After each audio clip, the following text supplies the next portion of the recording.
Paper leak है, बल्कि जानबूझ करके पेपर लीक कराया जाता है जिससे कि परीक्षा रद्द की जा सके।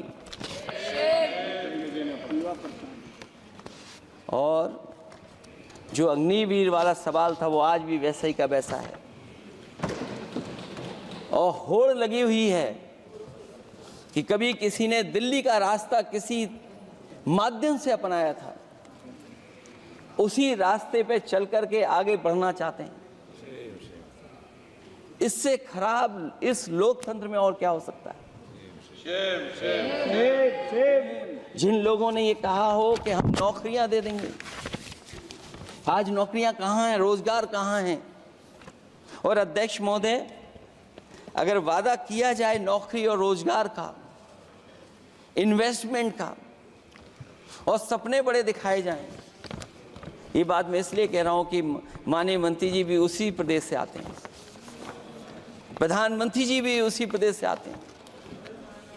आज कई मायनों में, कई आंकड़ों में उत्तर प्रदेश पीछे दिखाई दे रहा है, जहां रोजगार के सवाल पर जो सरकारी नौकरियां इसलिए नहीं क्योंकि आरक्षण न देना पड़ जाए, इसे सरकारी नौकरियां नहीं हैं।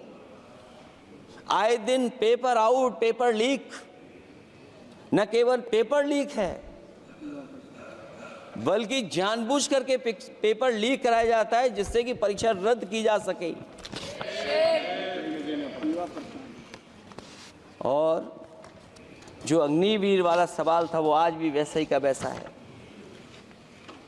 हम लोग अग्निवीर वाली व्यवस्था कभी स्वीकार नहीं कर सकते हैं। जो पहले भर्ती जैसी होती थी अध्यक्ष महोदय, अगर वैसी ही भर्ती होगी तो हमारी सीमाएं और सुरक्षित होंगी, हमारे और नौजवान जाकर के देश की असली पक्की वर्दी पहनने का काम करेंगे। ये अध्यक्ष महोदय कैसी चर्चा संविधान की जो है बिना प्रधान की।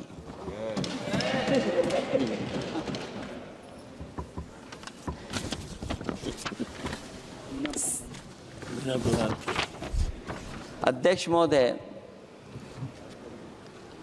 इस सरकार में जो लोकतंत्र के साथ खिलवाड़ हुआ है, इतना कभी खिलवाड़ नहीं हुई होगी।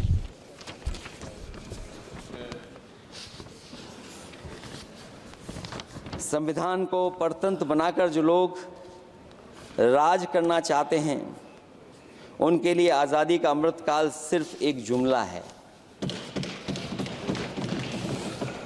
और अंत में मैं सिर्फ एक ही बात कहना चाहता हूं कि संविधान बचेगा तो न्याय बचेगा, और न्याय बचेगा तभी सबको बराबर मान सम्मान, सबको बराबर मौके मिलेंगे, भेदभाव भी मिटेगा। और भेदभाव का भाव भी इसलिए आज फिर से संविधान को बचाने के लिए एक और करो या मरो आंदोलन की ज़रूरत है। इसलिए अध्यक्ष महोदय, हम आपको भरोसा दिलाते हैं, पिछले चुनाव में भी बहुत सारे सत्ता पक्ष के माननीय लोग ये कहते थे कि हमें इतनी सीटें मिल जाएंगी तो हम संविधान बदल देंगे। अध्यक्ष महोदय, मैं आपके माध्यम से जनता का धन्यवाद देना चाहता हूं कि उन्होंने 400 पार के नारे को गिरा दिया और विपक्ष को इतनी ताकत दे दी कि इनकी जो सपना था संविधान बदलने को, उस सपने को तोड़ने का काम किया। अध्यक्ष महोदय, बहुत सारे साथी इधर के ही उधर हैं, अगर उधर वाले इधर आ गए उसी दिन ये सत्ता से बाहर हो जाएंगे। अध्यक्ष महोदय, आखिरी में मैं कुछ लाइनें कहकर के अपनी बात खत्म करना चाहता हूं। न मेरा है न तेरा है, ये हिंदुस्तान सबका है। नहीं समझी गई ये बात तो नुकसान सबका है। हजारों रास्ते खोजे गए उस तक पहुंचने के, मगर पहुंचे हुए ये कह गए भगवान सबका है। जो इसमें मिल गई नदियां वो दिखाई नहीं देती महासागर बनाने में, मगर एहसान सबका है। अनेकों रंग खुशबू नस्ल के फल फूल पौधे हैं, मगर उपवन की इज्जत आबरू ईमान सबका है।